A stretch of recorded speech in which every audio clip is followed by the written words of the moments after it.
না না প্রণাম করো না, প্রণাম করো না, তুমি প্রণাম করতে বেশ। প্রণাম করতে আপনার জন্য আমি আজ এখন ভালো আছি, সুস্থ হয়ে বাড়ি এসেছি। আপনি আমার কাছে ভগবান। না না না না ছেড়ে দাও। বসো বসো, তুমি বসো, তুমি বসো, তুমি আমার বোনের মধ্যে বসো। আমাদেরকে সবাইকে সুযোগ দিয়েছে যে কিছু একটা মুহূর্তে তোমরা অন্যের কাছে ভগবান হয়ে যেতে পারো। এই তুমি আমাকে এই মুহূর্তে ভগবান বলে মানছো, তো আমার ভগবানের সাথে দেখা করার কি প্রয়োজন আছে যখন ভগবান আমাকে নিজেই সুযোগ করে দিচ্ছে যে তুমি একটা সময় ভগবান হয়ে যাও, অসহায় গরিব মানুষের পাশে দাঁড়িয়ে যাও। তো তোমাকে মনে করছে, তোমার জন্য তো আমার মেয়েটা এখন বেঁচে আছে। আমার জন্য নয়, এই এত মানুষ 2 টাকা 1 টাকা 2000 3000 5000 10,000 দিয়ে সাহায্য করেছে। আজকে এতগুলো টাকা 8 লক্ষ 9 লক্ষ টাকা দিয়ে যদি তুমি অপারেশনটা করাতে পারলে, সেটা শুধুমাত্র সাধারণ মানুষের জন্য।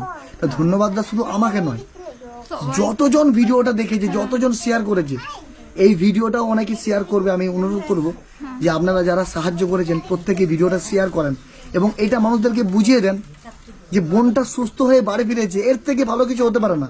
আমরা লক্ষ লক্ষ টাকা খরচা করে একটা মানুষকে বাঁচাতে পারি না, সেখানে এক একটা মানুষ 1 টাকা 2 টাকা করে ডোনেট করার পরে একটা ফ্যামিলিকে আমরা বাঁচিয়ে দিতে পারলাম, একটা ছোট্ট বাচ্চাকে তার মায়ের কোলে ফিরিয়ে দিতে পারলাম। না এর থেকে আনন্দের কিছু হতে পারে না। কি বলবো, আমার এত আনন্দ হচ্ছে, মানে আমি এটা তোমাকে বলে বোঝাতে পারবো না। এতদিন ধরে তোমাকে মানে জায়গায় নিয়ে যাওয়া বা তোমার সাথে থাকা, মানে কেমন একটা রক্তের সম্পর্ক না হয়েও তুমি আমার বোনের মতো হয়ে গেছো। আর কি বাচ্চাটা, মানে কি বলবো, বাচ্চাটার জন্যই হয়তো ভগবান তোমাকে আবার তোমার বাড়িতে ফিরিয়ে দিয়েছে। আপনারা যতজন ভিডিওটা দেখছেন প্রত্যেকেই বলবো ভিডিওটা শেয়ার করেন।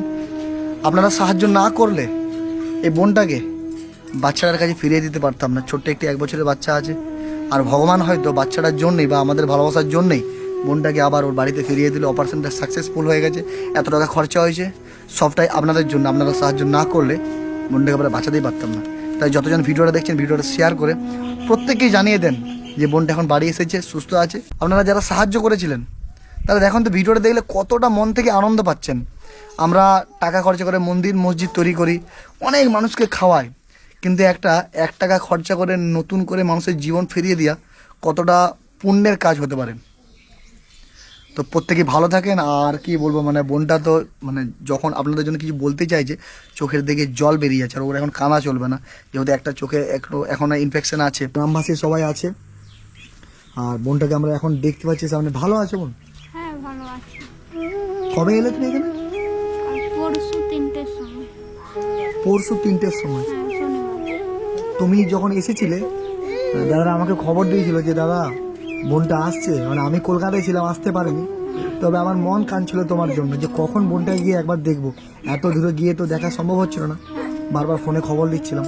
তো তোমার মাথার আগের যে পরিস্থিতি ছিল এখন পুরোটাই আলাদা, মানে চেঞ্জ হয়ে গেছে। একটু দেখাবে ওখানটা, এই জায়গাটা মানে পুরো একদম ফুলে ছিল, তাই না? হ্যাঁ চোখটা এখন দেখতে পাচ্ছ তুমি? হ্যাঁ দেখতে পাচ্ছি। আগে ডাক্তার বলেছিল চোখটা নষ্ট হয়ে যাবে, আর সেলাইটা এইভাবে চালিয়েছে না, হ্যাঁ হ্যাঁ। আর এই দিকের হাড্ডিটা তোলা আছে মনে হয়, ওটা আবার পরে লাগাবে। পিজি হসপিটালে কি বলেছিল? ওখানে বলেছিল তো যে অপারেশন করা যাবে না, এটা রিস্কের ব্যাপার আছে। তাই ওখানে কতদিন ছিল এই বাচ্চাটাকে ছেড়ে? 2 মাস। 2 মাস। হ্যাঁ। কই বাবু, ও বাবু, ও ভয় পেয়ে গেছে, ও ভাবছে মাকে আবার যদি নিয়ে চলে যায়, তাই না? ভগবানের হয়তো বা ঈশ্বরের একটা কৃপা যে বাচ্চাটার জন্যই হয়তো তুমি আবার বাড়িতে ফিরে এসেছো। হ্যাঁ এখন তুমি কি মনে হচ্ছে, সুস্থ অনেকটা? হ্যাঁ, আগের থেকে অনেকটা সুস্থ। অনেকটা সুস্থ না? হ্যাঁ কলকাতার পিজি হসপিটাল তোমাকে বলে দিয়েছিল যে অপারেশনটা হবে না। হ্যাঁ। সবাইকার ভালোবাসা, মানে ভগবানের আশীর্বাদ এবং সাধারণ মানুষের ভালোবাসা এরকম একটা জিনিস যে হ্যাঁ মানুষকে আবার ঠিক মৃত্যুর কাছ থেকেও ফিরিয়ে নিয়ে আসতে পারে। বাচ্চাটা তোমাকে দেখে মানে প্রথম দেখে সব যে মা আবার ফিরে এসেছে, হ্যাঁ সেদিনে কত ফুর্তি হওয়া। মানে এত মানুষ যে তোমাকে সাহায্য করেছিল, মানে তাদেরকে তো ধন্যবাদ দিয়ে আমি ছোট করতে পারছি না, মানে তারা যে তোমাদের জন্য করেছে, মানে এটা কখনো তুমি অনেক চিন্তা করেছে, করবে না। তাদের জন্যই আমি আজ বেঁচে আছি। এত দূর থেকে চিকিৎসা করে অপারেশন করে এসেছি বাড়ি ফিরে, আমার ছেলের কাছে ফিরে এসেছি তাদের জন্য। তারা না এগিয়ে আসলে, না সাহায্য করলে, না হলে আমি তো বাঁচতামই না। শুধু জন্ম দিলেই মা হয় না, সেটা আপনি প্রমাণ করে দিলেন।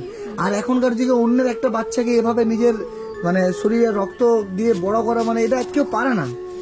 বুঝছেন দিদি, অনেকজন ভিডিওটা দেখছে, তো একজন আপনি পাড়া প্রতিবেশী হয়ে একটা অন্যের বাচ্চাকে 2 মাস ধরে দেখে মানুষ করে দিলেন, ও আপনার কাছে এখন শান্ত আছে, ভালো থাকে না, অভ্যাস হয়ে গেছে। তোমার মামিকে দেখলেই তো মানে ও কান্দে মাম খাবার জন্য। বাহ, আচ্ছা আপনারাও খুব খুশি পাড়া প্রতিবেশী? হ্যাঁ, আমরা সব ঝেড়ে দেখতে আইছিলাম। ও, এখানে দেখতে এসেছিলেন? বাহ, মানে যেদিন নিয়ে আসা হয়েছিল। হ্যাঁ, না জবকে লিয়ে গেছে সেদিনেও জানি, আর জবকে লিয়ে আসা হয়েছে সেদিনেও আইছি। তো বোনটা বেঁচে ফিরে এসেছে, এটা আমাদের কাছে একটা গর্বের বিষয়। বিশাল। এর থেকে ভালো কিছু হতে পারে না। আদিবাসী সম্প্রদায় একটু পেছিয়ে পড়া, মানে মানুষ ওনাদেরকে সহজে মনে রাখে না। তো এত মানুষ যে পাশে দাঁড়িয়েছিল আমি নিজেও ভাবতে পারিনি। দাদাও আইছিল সেদিনে জবকে দেখতে আইছিল তুমি। আমি তো হ্যাঁ এখানে ছিলাম। আর দাদা মানে আপনাকে কি বলে ধন্যবাদ দেব? আমাকে ধন্যবাদ দাদা, তোমার জন্য, সব তোমার জন্য। না না না, আমার জন্য নয়। তুমি যদি না এগিয়ে আসতে মানে এরকম দেশবাসীকেও পেতাম না, আর তুমি যদি না ভিডিও করলে আমরা কি করতাম আর কি আমরা খুঁজেই পাচ্ছিলাম না। দেশের প্রতিটা মানুষ এগিয়ে এসেছে মানে বোনটার জন্য। মানে আমি তো অবাক যে এই বোনটার জন্য এত মানুষ এগিয়ে এসেছিল, মানে বলে বোঝাতে বলে পারছি না। বোঝা আর ধন্যবাদ দিয়ে ওরা ছোটও করবো না, কি বলে ওরা ধন্যবাদ দেবো ওনারাকে, মানে ভাষা নেই। মানে বোনটার ট্রিটমেন্ট করার জন্য 8 থেকে 9 লক্ষ টাকা খরচা হয়েছে, সব কটাই কিন্তু দেশের মানুষে দিয়েছে। 1 টাকা 2 টাকা করে এত লাখ টাকা এই বোনটাকে দিয়ে আমরা যে পাশে দাঁড়াতে পারবো আমি মানে ভাবতে পারছি না। মানে আপনাদের অ্যাকাউন্ট দেওয়া ছিল, এত ফোন আসছিল, এত মানুষ এগিয়ে এসেছে, মানে 2-3 দিন ঘুমাতে পারেননি আপনারা। রাত 2টা-3টার সময় ফোন আসছিল আমেরিকা থেকে, লন্ডন থেকে, বিভিন্ন জায়গা থেকে মানুষ ফোন করছে। মানে মৃত্যুর কাছ থেকে একটা মানুষকে বাঁচিয়ে ফিরিয়ে নিয়ে চলে এলো। তারপর ওখানকে যে ডাক্তার, যে দিল্লি থেকে 15টা ডাক্তার এসেছিল, সংযুক্ত দিয়ে প্রচুর হেল্প করেছে এটা নিয়ে। আর আপনারা তো পুরোপুরি ওখানে ছিলেন। মানে আমি শুধু বারবার ফোন করছি আপনাদেরকে, জ্বালাচ্ছি যে কেমন আছে, কি একটা নিজের চিন্তা থাকে। আপনারা যতজন ভিডিওটা দেখছেন প্রত্যেকেই বলবো ভিডিওটা একটু শেয়ার করেন, আর এভাবেই আমাদের পাশে থাকবেন।